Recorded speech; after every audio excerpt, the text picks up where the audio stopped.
This is probably one of my favorite news articles recently where Sven came out and said that had they not been able to work out the Baldur's Gate intellectual property and get the license to do that, they were going to look at Fallout or Ultima. I don't really care about Ultima. I think most people probably wouldn't care about Ultima too much. But Fallout, on the other hand, Fallout has a much bigger following, and I know I've seen some rumblings. I know like Co Carnage and a couple other people on Twitter were like, "Just give them Fallout already." Um, it would be an amazing opportunity if um, they were ever allowed to work in the Fallout universe. I don't see that happening, given that Bethesda has a pretty good lockdown of things. But you never know. The future is never writ. But this is a very interesting little piece here.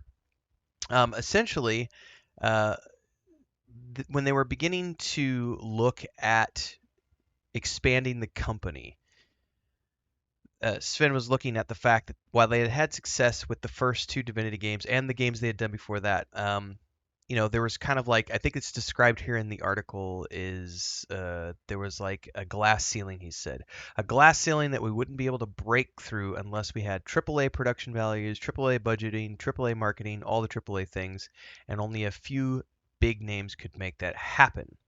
So he said at the beginning they felt like snagging the rights to work on an established property would allow their company to, says here, elevate Larian into the big leagues by attracting other people to the studio on top of the existing fan base that I already have.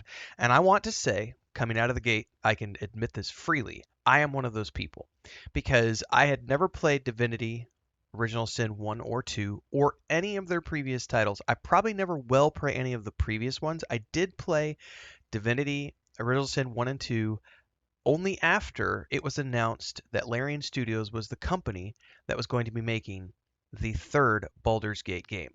So once I realized that that was in the franchise, that they were getting their hands on the franchise, I became interested in the studio and said, okay, who is Larian? How are they capable enough of picking up the mantle of Baldur's Gate as a franchise?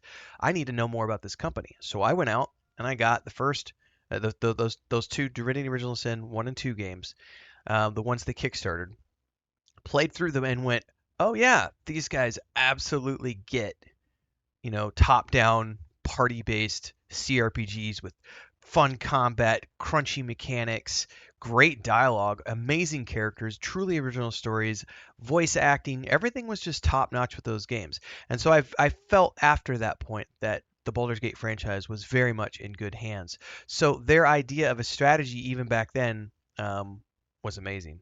He said the two we were looking at apart from Dungeons and Dragons would have been Ultima, or it would have been. Oh, he said here, yeah, it would have been Ultima, Fallout, would have been Baldur's Gate.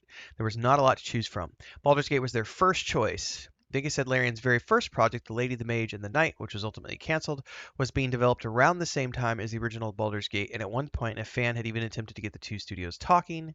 But the connection ended up being kiboshed by Larian's publisher at the time, who was worried that BioWare had discovered valuable trade secrets.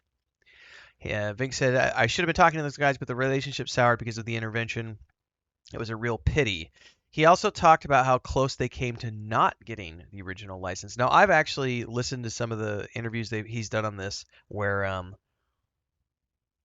essentially, as he says here, they had to come up with a design document in the middle of finishing up Divinity Original Sin 2. So they got the opportunity to pitch, and they did pitch, but unfortunately that pitch just wasn't that good because they weren't able to really put their wrap their minds around it because they were in the middle of finishing off their huge Kickstarter for Divinity Original Sin 2. He said Wizards sent it back with the corporate equivalent of this is really shit, and we said we know, but we're releasing a game right now. Please don't ask us to make this pitch right now. Let us do it in a little while. Give us an extension. He said luckily Wizards understood, and they were able to submit another pitch, and that was when they were able to get the rights to build Baldur's Gate 3. And I love this. This is the line of the article that I just absolutely agree with here. As good as Baldur's Gate 3 is, the prospect of a Larian-helmed Fallout is tantalizing, especially if it were done in the style of the Interplay games.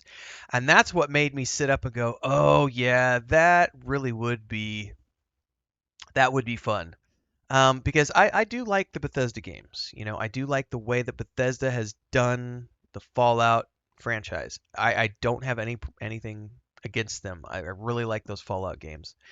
But I do have a special fondness in my heart for the first two games that were done, which were published by Interplay, um, because they were that old school Baldur's Gate 1 top-down turn-based CRPG style party-based game. And they were just damn good fun. Like I don't think I've played them ever on this channel. It's been years since I've even played the first one. But those first two games, I played a lot of the first one in particular, probably 6 or 7 times when I was younger. The second one I remember only doing twice, once or twice. Um, and then did the third one when Bethesda took over, and then it was a while before I went back to the franchise just because I was always traveling, didn't have a lot of time to play. But the I've loved both iterations of the games, but being able to go back, knowing what Larian is capable of with turn-based gameplay and cinematic storytelling, the idea of them building a Baldur's Gate 3 style game in the Fallout world is super juicy. Like who knows what games they're working on right now? If I had to guess, because they've said they're working on two, if I had to guess, one is the next in the Divinity series, and the other one is possibly something licensed. If I had to guess, I could be wrong. Maybe it's a bubble title. You never know. Maybe they're working on an MMORPG. I don't know.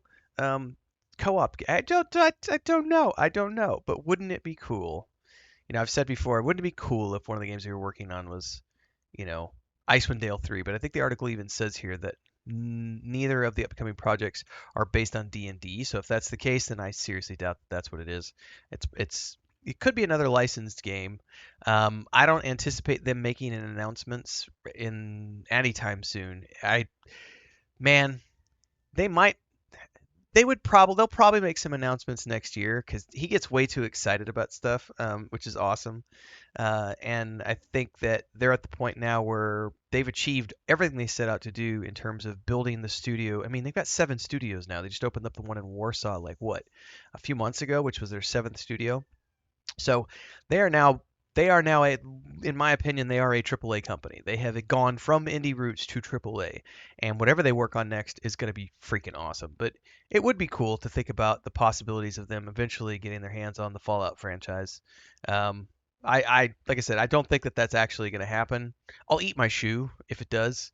But whatever they're working on is going to be fun. And I do hope that, honestly, I think that it would be really cool. And I do hope that they're working on another licensed IP alongside something original, because I think that if they were able to find another, beloved franchise, I know people have mentioned Pillars of Eternity, they've mentioned Fallout. That article also mentioned Ultima. Those are um, interesting pathways. There's other ones that could be done as well, but honestly, I would love to see them do a top-down party-based Star Wars RPG in the style of Baldur's Gate 3. Can you imagine that? That would be fun. I don't know. The sky's the limit as far as I'm concerned with what Larian can work on, and I'll be around for all of it. Anyway, I'd love to hear your thoughts. What do you think a Fallout game from Larian would have looked at? Would you still like to see them work on one, even though it might just be a pipe dream? Let me know in the comments below. Like, subscribe, hit the bell icon. Daily streams here and on Twitch. I'll see you guys next time.